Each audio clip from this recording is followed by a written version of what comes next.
qui a déclenché, c'est le fait qu'on me pose cette question, je pense, de manière 10 fois par jour. Où sont les femmes dans la tech? Je veux dire, j'avais des journalistes, j'avais des investisseurs, j'avais des entrepreneurs qui cherchaient ces femmes et j'avais pas de moyens. Je m'appelle Caroline Ramad et je suis la fondatrice d'une start-up qui s'appelle 15 Tech. 15 Tech, c'est une plateforme qui a pour vocation en fait, de faire le lien entre les femmes du numérique et des entreprises inclusives. Alors, la plateforme, elle fonctionne avec un système de matching. C'est un peu comme le Tinder, on va dire, sur les jeunes qui veulent avoir des références. Avec d'abord des pairs, c'est-à-dire des femmes dans la tech qui peuvent nous aider et qui peuvent aider dans la carrière. Deuxième étape, je cherche un emploi, mais je veux être sûre que l'entreprise avec laquelle je vais travailler est une entreprise dans laquelle on fait attention.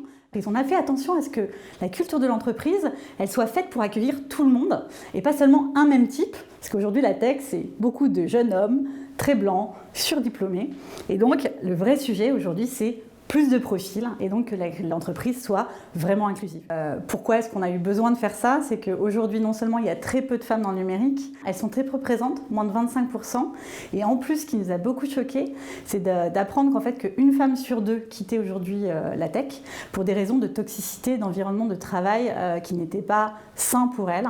Donc on les a beaucoup interrogées sur la plateforme et à tous les étages, elles nous ont dit toxicité, raison numéro 1 sur laquelle on veut quitter la tech. Deuxièmement, discrimination, harcèlement très fort, je veux dire c'est très très haut placé dans l'échelle et c'est déprimant vraiment de voir ça. Le dernier pan, elles partent effectivement vers 35 ans, donc ces fameux 8 ans d'expérience. Quand elles arrivent à peu près à cet âge-là, elles vont avoir des enfants.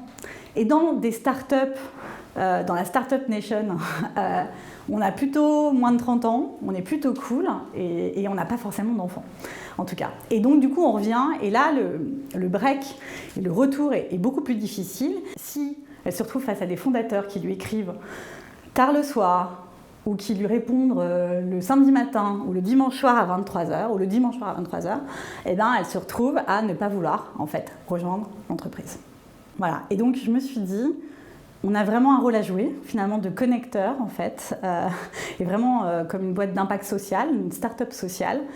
On a matière à aller changer la donne, à la fois changer la culture interne des entreprises et de l'autre côté, leur trouver finalement ce fameux sourcing de talents qualifiés, féminins, dont ils vont avoir besoin. Quand on voit l'impact de ce qu'on crée, c'est génial. Je suis visible.